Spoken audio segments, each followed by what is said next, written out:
두둥. 솔렌드스탁스 금융 IQ 올리는 방법.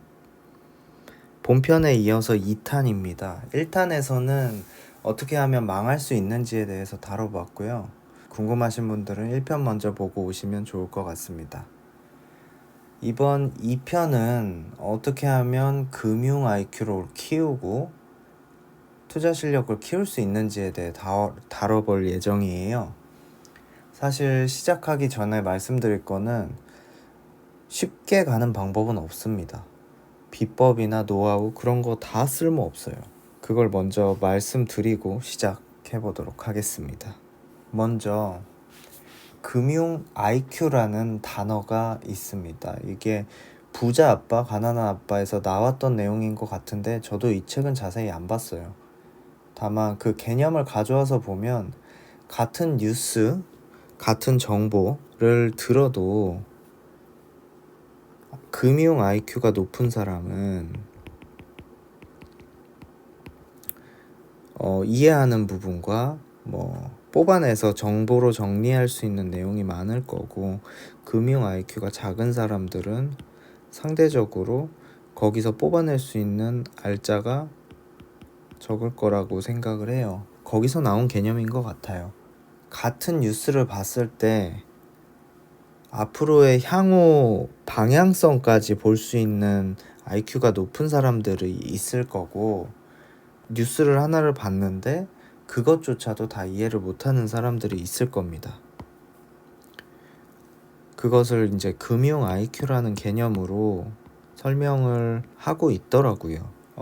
예를 들면 어떤 정보가 들어오면 자신이 가진 지식과 알고 있는 정보를 조합해서 분석을 할 텐데, 만약 예를 들어서 한국은행이 기준금리를 25bp 올렸다 라는 헤드라인이 있다고 해요.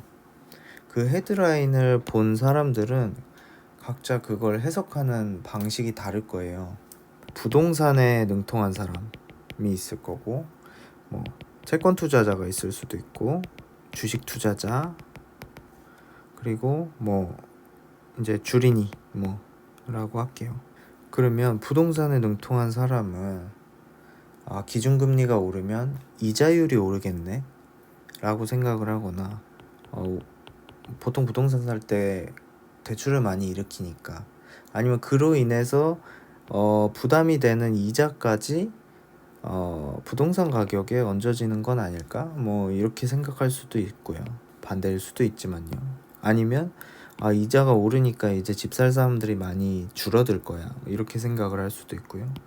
채권 투자자는 기준금리 25bp 올리면 채권 수익률이 올라가니까 채권 가격은 떨어지겠네 라고 생각을 할 수도 있고요. 주식 투자자는 한국은행이 금리를 올리는 것이 인플레이션 때문인가, 아니면 인플레가 있지만 성장이 같이 따라오는 건가를 고민할 수도 있을 거고, 그거의 고민에 따라서 만약에 성장이 받쳐주는 물가 상승으로 인해서 금리를 올리는 거라고 하면 성장주에 투자를 하자, 이렇게 판단을 할 수도 있고요. 주린이 분들은 일단 25bp가 뭐지? 하는 생각을 하시는 분들도 있을 거고, 25bp는 0.25%입니다. 이 금리를 논할 때 bp라는 단어도 쓰고, 이게 베이시스 포인트라는 의미로도 쓰여요. 90에서 6%가 올랐다 하면 96인지, 아니면 90 곱하기 0.6인지 만큼 오른 건지, 이런 것들이 헷갈리기 때문에 쓰는 개념이라고 알고 있고, 무튼 아니면 기준금리에 대한 개념과 시중금리 혹은 조달금리 이런 것들에 대한 개념을 모르는 분들도 있을 거고, 각자 이 한 문장으로 인해서 받아들이는 내용이 다 다르죠. 그래서 이 금융 IQ라는 게 중요하지 않나라는 생각에 저도 동의를 합니다. 먼저 이런 금융 IQ가 우리의 선택권을 넓혀준다고 생각을 하거든요. 이게 무슨 의미냐면 내가 만약에 부동산을 해요. 근데 부동산 하면 아파트가 일단 제일 유망하잖아요. 다들 유명하기도 하고. 근데 사실 그 외에도 뭐 상가 투자하는 분들 아니면 뭐 오피스텔 아니면 공장, 땅, 빌라 뭐 엄청 많아요. 근데 굳이 아파트가 뭐 대장이니까 아파트를 한다 뭐 이렇게 하면은 뭐 할 말이 없겠지만 사실 아파트가 안 좋은 시절에 공장이 좋을 수도 있고 땅은 좋을 수도 있고 뭐 그렇단 말이죠. 근데 이 아파트에 대한 지식만 있으면 아파트가 안 좋을 땐 손가락 빨고 있어야 돼요. 다른 데를 모르니까. 그러니까 이런 부분에 대해서 이 선택권이 중요하다고 생각을 해요. 이게 곧 금융 IQ랑 또 연결이 돼 있다고 생각을 하고, 왜냐하면 주식 시장이 안 좋으면 내가 금융 IQ가 높아. 그럼 부동산을 그동안 할 수도 있는 거고, 채권을 할 수도 있는 거고, 뭐 해외 주식을 할 수도 있는 거고, 뭐 선물 투자를 할 수도 있는 거고, 사실 엄청 많단 말이죠. 투자를 할 곳은. 그 외에도 요새 얼마나 많이 나오고 있어요. 그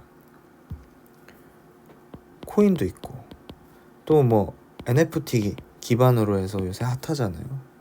뭐 디지털 그 아트 같은 거 그런 데 투자를 할 수도 있는 거고, 아니면은 서울 옥션 가서 진짜 미술품 투자도 할 수 있는 거고, 아는 만큼 투자를 할 방안이 엄청 많아진다는 거죠. 그러려면 다방면으로 공부하셔야 합니다. 일단 투자 관련된 내용은 편식하지 말고 다 봐보세요.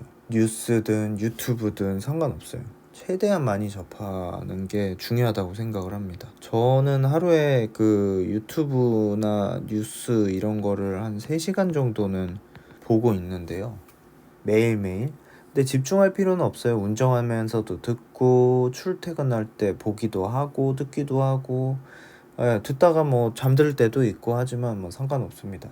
그 흐름만 가지고 간다면 모든 뉴스를 다 알지는 못해도 내가 아는 내용과 이어지거나 아니면 흐름이 같은 내용은 들려요.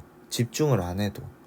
만약에 아까 나온 금리가 오른다는 내용을 알고 있었으면 대출 규제나 채권 이야기 뭐 이런 얘기가 나오면 자연스럽게 금리가 오른다는 뉴스가 있었지라는 기반을 깔고 내용을 파악을 할 수가 있을 거예요. 그렇게 매일매일 조금씩 축적을 하다 보면 이 전체를 보거나 아니면 향후 경제 방향에 대한 시나리오를 머릿속에서 그리기가 좀 더 수월해집니다. 그렇게 공부해 나가는 게 그나마 가장 쉽고 간단한 방법이 아닌가 생각을 해요. 서론에도 말씀드린 것처럼 아예 뭐 비법이나 뭐 노하우 이런 거는 사실 없다고 생각을 하시는 게 맞는 것 같아요. 그리고 주식 투자 이렇게 해라 이런 재테크 책 같은 거 너무 믿지 마세요. 저는 그런 책 거의 안 보는 주의인데 도움이 안 됩니다. 어차피 그 내용은 누구나 다 아는 내용이고 그것만 들고 전쟁에 나간다면 필패라고 생각을 합니다.